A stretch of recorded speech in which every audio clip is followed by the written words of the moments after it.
So hello guys, good morning. Oh my god.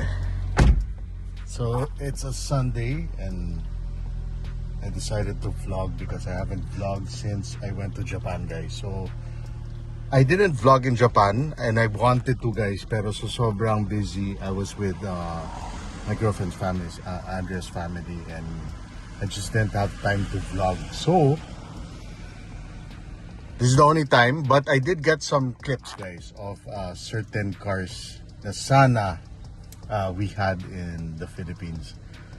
There was the Alfa Romeo, I think, SUV there that I saw.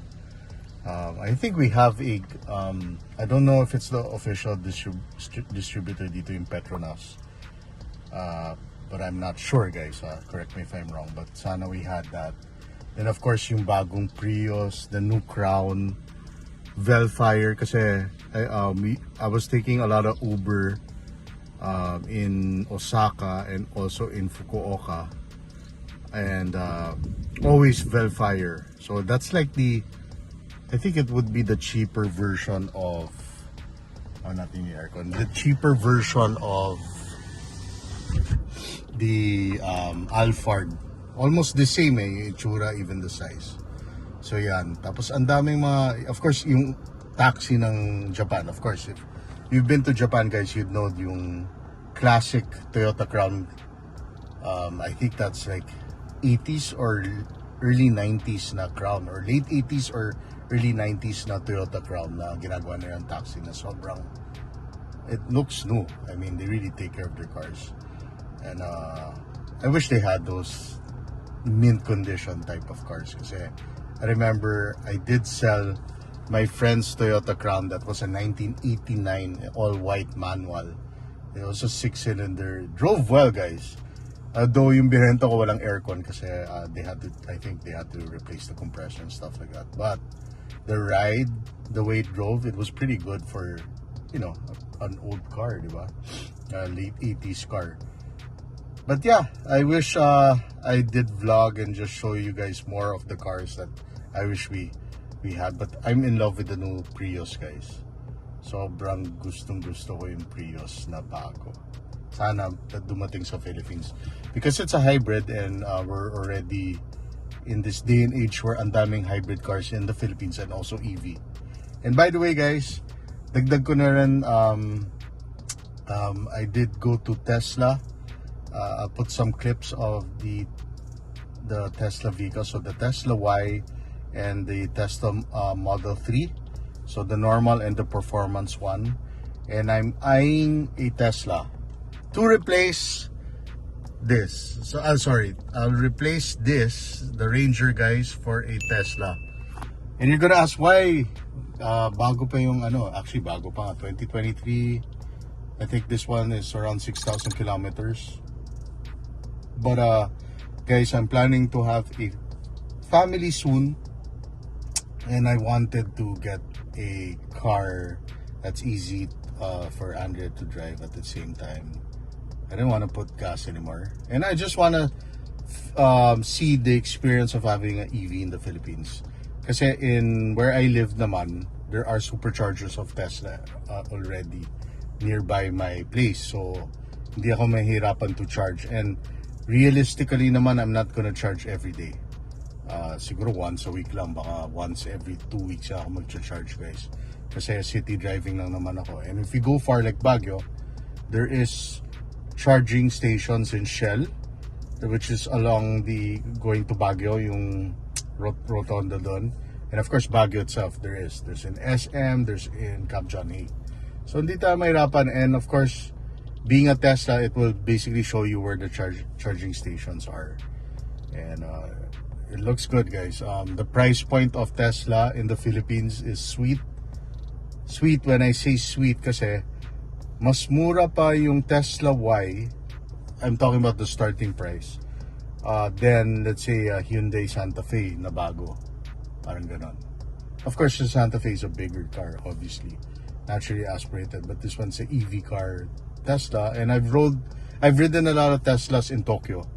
And of course, the roads there are better, guys. But it's very comfortable. It's good size, especially for girls want to drive a crossover vehicle, the Tesla Y is perfect. Ako naman, I love sedan, so the Model 3 would be perfect. If you're gonna ask me if I'm gonna sell this yet, no. This will be my parang backup sedan. I'll use this more than the Tesla siguro. Of course, I'll use it kasi nga, diba, hindi ako magpapagas and all. So this one is, of course, this is a mid-size. The Model 3, guys, is basically like a size of a Civic RS. Parang ganun eh. Yeah, parang Civic RS size. A little bit, maybe the Tesla's a little bit bigger. But yeah.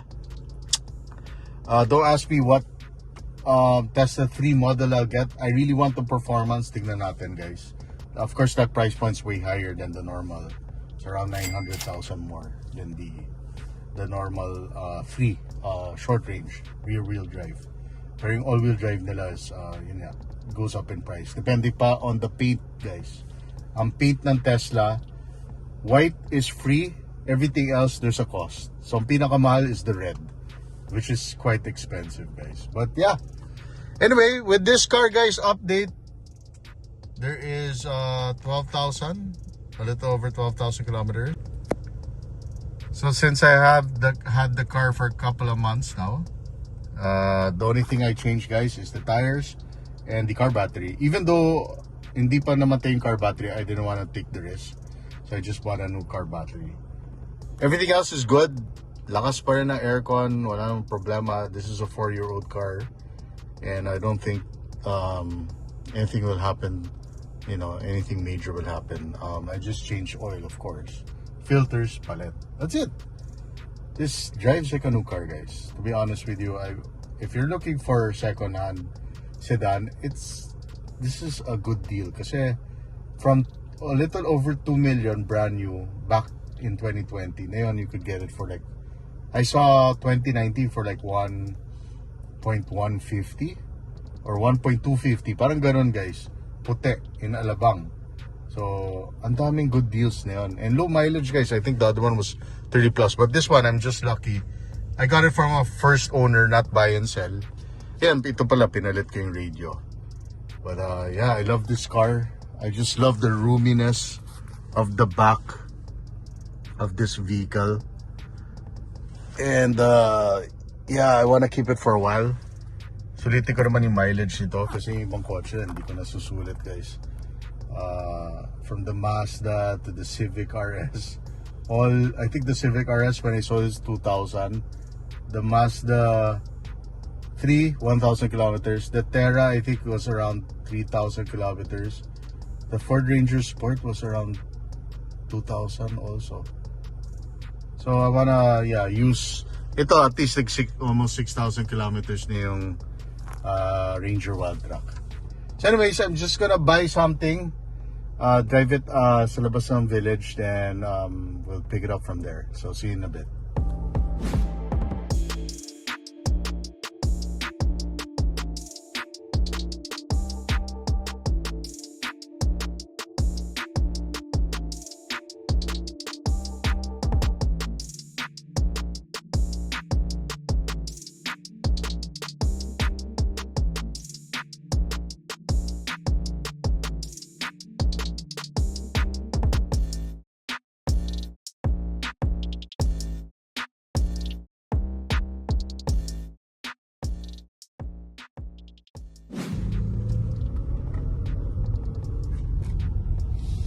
Yun, guys, I also love the heads-up display, especially at night. It really helps kasi dark tints ako, so it's actually perfect to have a heads-up display.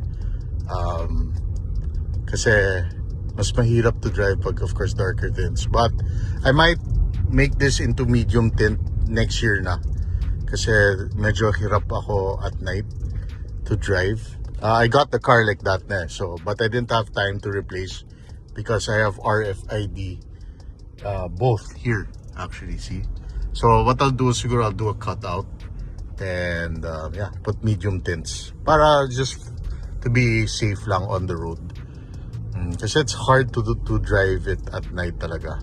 The first owner talagang blacked out talaga. The car's black, the tints are super dark. Yan, guys. So we're just it's a Sunday, so it's perfect to drive. And later I'm gonna go to Mall of Asia. I'm gonna watch the Gilas versus Hong Kong game later. So yan, dali natin to. And guys, kinuha ko lang yung SM tickets for later's game. And back to the Camry. So yun guys, like I said, this Camry is, I don't know, mid-size sedans are dying guys. So I think more of compact sedans are the king on the road. Kasi nga, of course, fuel efficiency, because it carries a smaller engine talaga. Normally mo 1.5 liter engine na yung makina na yun. Iba pa nga 1 liter 3-cylinder. Excuse me. Diba? So 2.5 liters is quite big already for cars now. People prefer turbocharged engines, diba? Even the transmission nga, yung traditional, nagiging CVT na lang yung transmission ng iba. Or dual clutch. A lot of Chinese sedans now are DCT or CVT talaga. Pero surprisingly, I noticed a lot of hybrids now are going back to torque converter instead of CVT. Which is, I think, is a good thing, guys. Yan. So, balik muna tayo dito. Back. Sana it doesn't rain. Kakalinis na ng kotse. Parang gano'n, no? Pag bagong linis, guys, always umuulan. Always. So, gano'n talaga sa Philippines. Either hot or raining. Yan ang weather natin sa Pilipinas. Yan. Yan guys, yung backup camera, of course, I had that installed kasi as we all know, sa stock, walang backup camera. Surprising. Labas muna tayo. And it's on the lights guys, so you can show you I love the lights of this car. Diba? Parang Lexus na yung dating ng ilaw. Ayan. May ano pa. Kita ba? Yung ilaw. Yan. There's even a light here, guys, on the corner. Yan.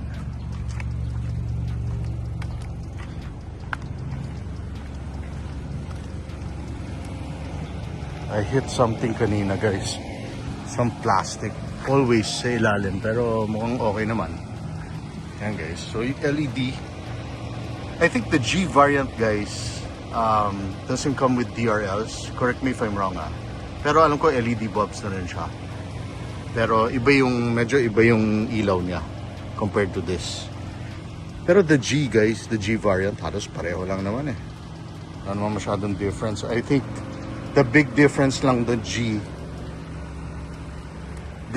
and the V variant, which is this one, is really the back seat and of course the leather seats. So I'll open up for you. Yan guys. Yan, ito talaga yung the reason why people buy the V variant. Ito talaga. Yan. So yung pagre-recline ng seats,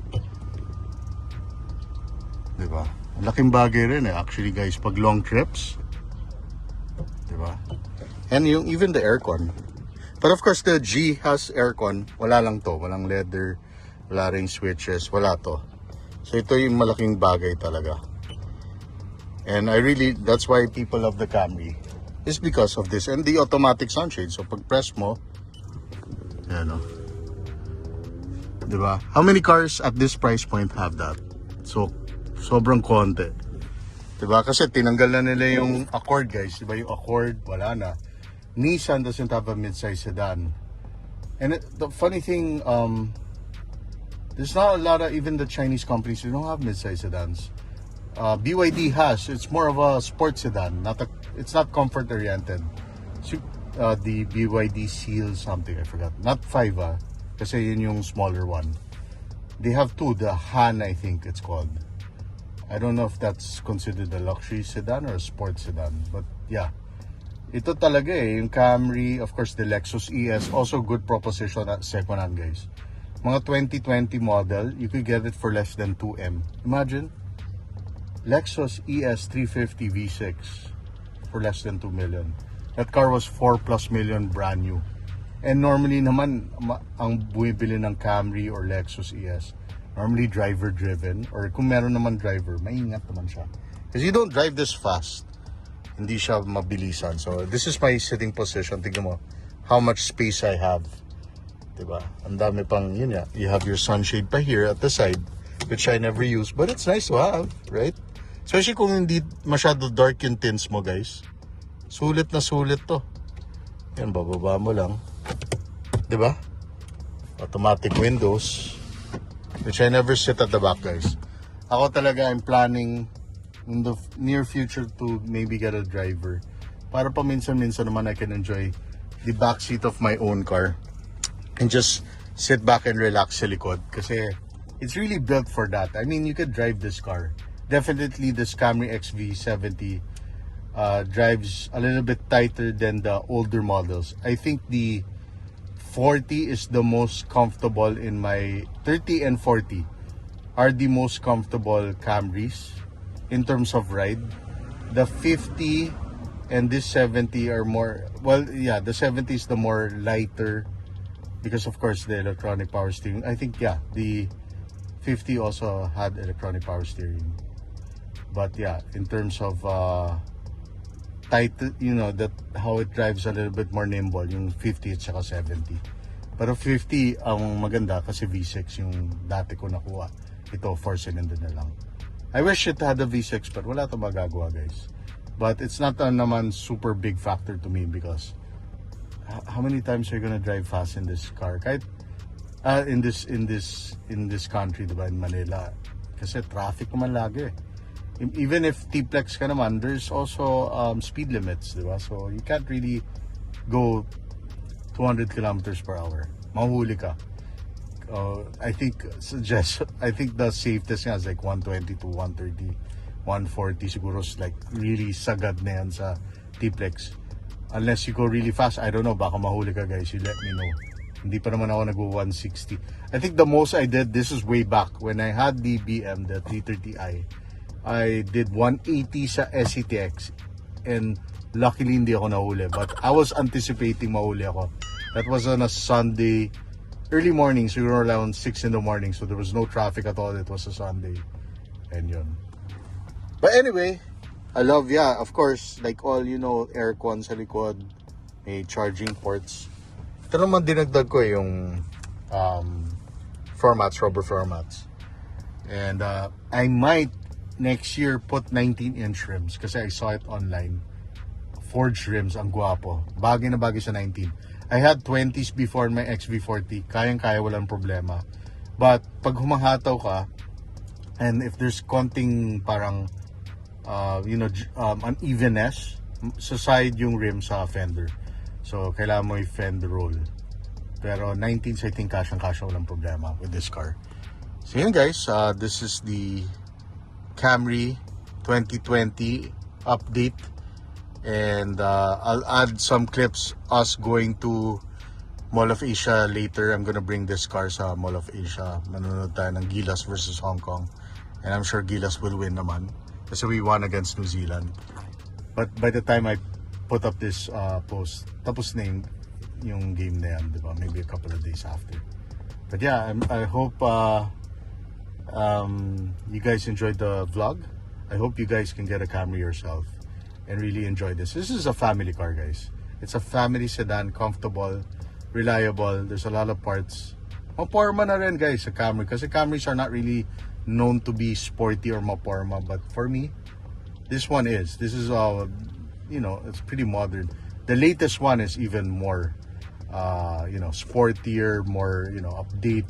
The interior is way nicer. This one, I think they could have done a better job, especially in this department. Maliit talaga yung screen ng car na to think it's a 2020 model. They should have put a bigger screen. But alam mo naman, Toyota, they're always when it comes to radio, they're not the best. Even with Land Cruisers, I remember before the LC200, ganun rin naman yung radio, maliit rin naman. So, and that car is what, 5+ million, almost 6 million peso car. Yun, guys, so this is the vlog, and I'll see you in my next vlog. Always take care. God bless. I'm gonna try to mix up my vlogs and do my vlogs what I used to do. travel vlogs and stuff like that. Para I miss doing travel vlogs with my girlfriend, and I'll just mix it up for you guys. Of course, there's still gonna be car vlogs, but siguro I'll schedule that on the weekends, or maybe once on the weekend and one on a weekday. So twice na lang. Twice a week try natin, di ba? Especially when I get an EV car. I wanna vlog it for you guys. For people who are hesitant to buy EV car, I'm one of them. Actually, I'm still one of them. But because of the prices of Tesla, parang it makes sense. It's not that expensive. 8-year warranty on the battery, 4-year warranty on the car, and I forgot what you call it. Basta, like after I think 5 or 6 years, you only lose 3% of the battery life. Parang battery health ng phone. So that's not a lot. And the price nga. And no more change oil, no more, no more change oil, no more filling up of gas. Ano na lang, filling up of electricity na lang for your battery. But that's pretty good, diba? So yeah, I'll see you on my next vlog. Always take care. God bless.